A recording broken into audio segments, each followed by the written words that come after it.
देश भर में महामंडलेश्वरों की नियुक्ति प्रक्रिया का मामला सुर्खियों में बना हुआ है।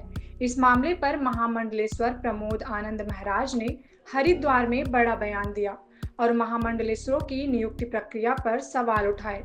उन्होंने कहा कि अब धर्म और अध्यात्म के स्थान पर व्यक्तिगत हितों को प्राथमिकता दी जा रही है। हिंदू रक्षा सेवा के राष्ट्रीय अध्यक्ष और वरिष्ठ महामंडलेश्वर प्रमोद आनंद महाराज ने डायनामाइट न्यूज से इस मामले पर विशेष बातचीत की। देखिए डायनामाइट न्यूज संवाददाता विजय के साथ महामंडलेश्वर प्रमोद आनंद महाराज की ये पूरी बातचीत। समाज के लोगों पर आरोप लग रहा है कि पैसे लेके महामंडलेश्वर बनाते हैं, इसके बारे में आपका क्या वो रहेगा? मार्केट में आप जाओ तो आपको सब्जी लेनी है तो पैसे लेके सब्जी लेनी पड़ेगी। मार्केट में कोई खाने पीने की रहने की वस्तु जाओ तो आपको सब्जी लेनी पड़ेगी।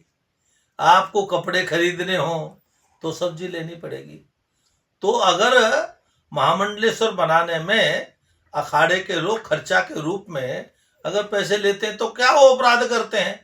भाई आपको भी तो महामंडलेश्वर बन करके आन बान शान करनी होती है और आन बान शान बढ़ाने के लिए लोग महामंडलेश्वर बनते हैं। तो वो अगर ले रहे हैं अखाड़े के लोग, कोई अखाड़े के लोग पैसे लेकर के महामंडलेश्वर बना रहे हैं तो ये कोई नया प्रचलन नहीं शुरू हुआ है, पुराना प्रचलन है। पुराने समय में पैसे की कम कीमत थी तो कम पैसे लिए जाते थे। आज पैसे की कीमत ज़्यादा बढ़ गई है तो अब ज़्यादा पैसे लिए जाते हैं, इतना ही अंतर है। और ज़्यादा पैसे लिए जा रहे हैं तो इसलिए आप भी कह रहे हो और भी कुछ दो चार लोग चिल्लाते दिखाई देते हैं। लेकिन जब कम पैसे लिए जाते थे तब कोई नहीं चिल्लाता था। होली पे अभी कुछ जो अपने हिंदू लोग हैं उन्होंने कई जगह दंगे फसाद की स्थिति पैदा की है, इस पे आप क्या कहना चाहेंगे? वो तो हिंदू हैं, पुलिस के साथ मारपीट भी की है। ऐसा है कि आपकी जानकारी में हो सकता है, हमारी जानकारी में तो ऐसा नहीं है। लेकिन कई बार क्या होता है कि कुछ लोग सामान्य रूप से होली के अवसर पर ड्रिंक वगैरह भी कर लेते हैं, नशा कर लेते हैं और नशा होने के कारण से उनको होश नहीं रहता किस समय कहाँ क्या करना चाहिए। वो ऐसे लोग हैं जो नशा में कहीं दोस्त होंगे और नशा में होने के बाद फिर उनको ये ध्यान नहीं कि पुलिस वाले हमारे रक्षक हैं, पुलिस हमारी सेवा कर रही है, रक्षा कर रही है। उनको इससे कोई ज्ञान नहीं होता और वो किसी से भी उस समय लड़ सकते हैं। ये उनका कहना चाहिए नशे में किया हुआ कृत्य वास्तव में क्षम्य है एक तरह से। तो ये सब नशे में हुआ होगा। वैसे सामान्यतः हिंदू का स्वभाव नहीं, सामान्य हिंदू किसी से लड़ता नहीं, सामान्य हिंदू किसी से लफड़ा करता नहीं, सामान्य हिंदू किसी पर हमला करता नहीं। यही हिंदू की विशेषता है। आप हिंदू रक्षा सेना के परम अध्यक्ष भी हैं, तो इसके नाते आप सरकार एक्चुअली गऊ को राष्ट्रीय पशु घोषित नहीं कर रही, इसके मामले में आप कुछ कहना चाहेंगे? कई संतों ने इस पर आवाज भी उठाई है। देश में दिक्कत क्या है, जब नेताओं को वोट मांगना होता है तो वोट मांगते समय लोग हिंदू हो जाते हैं और हिंदुओं की मान बिंदुओं की चर्चा भी करते हैं कि चाहे वो राम मंदिर की बात हो, चाहे गौ हत्या की बात हो, ऐसे कई मठ मंदिरों की बात हो।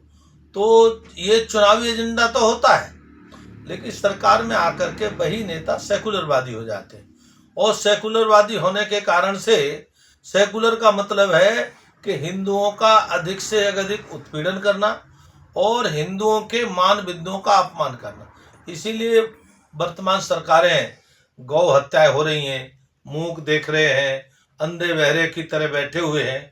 वास्तव में सरकारों के लिए नहीं तो देश के लिए भी बहुत हितकारी नहीं है, अहितकारी है। भविष्य में गौ हत्या भारत में होना बहुत ही दुखदायी है।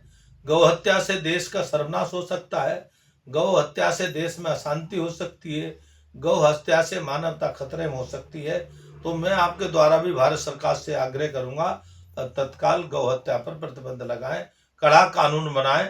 जैसे 302 जैसा मुकदमा गौ हत्या करने वाले पर लगे तो जब 302 का मुकदमा लगेगा, बड़ा अपराध माना जाएगा, तो भी गौ हत्या पर प्रतिबंध लग सकता है। 1947 में जो डिवाइडिंग एग्रीमेंट है, बंटवारा समझौता है, उस बंटवारे समझौते के तहत पाकिस्तान और बांग्लादेश हिंदुओं का है, मुसलमानों का है और बचा हुआ शेष भाग हिंदुओं का है। अच्छा, शेष भाग हिंदुओं का रह गया और उसमें यह भी शर्त तय थी कि बांग्लादेश पाकिस्तान में जो हिंदू होगा वो भारत आएगा, और भारत में जो मुसलमान होकर बचेगा वो पाकिस्तान बांग्लादेश जाएगा। अर्थात ये 1947 का बंटवारा समझौता साफ साफ करता है कि भारत हिंदुओं का देश है। तो मैं ये कहूँगा हिंदुओं से, तो ये कहूँगा कि आप अपने देश के आन बान शान की लड़ाई के तैयार रहो, आन बान की सुरक्षा के लिए आप संगठित हो, आप मजबूत हो।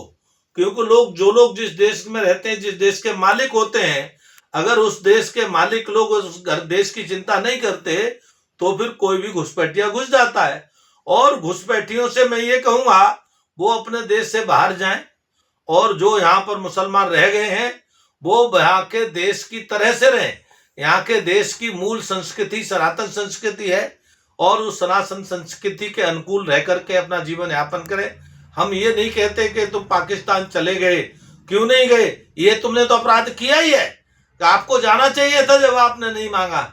लेकिन चलो आप रह गए हो तो कम से कम भारत के साथ खिलवाड़ करना बंद करो, भारत की संस्कृति के साथ आत्मसात होने की आदत डालो।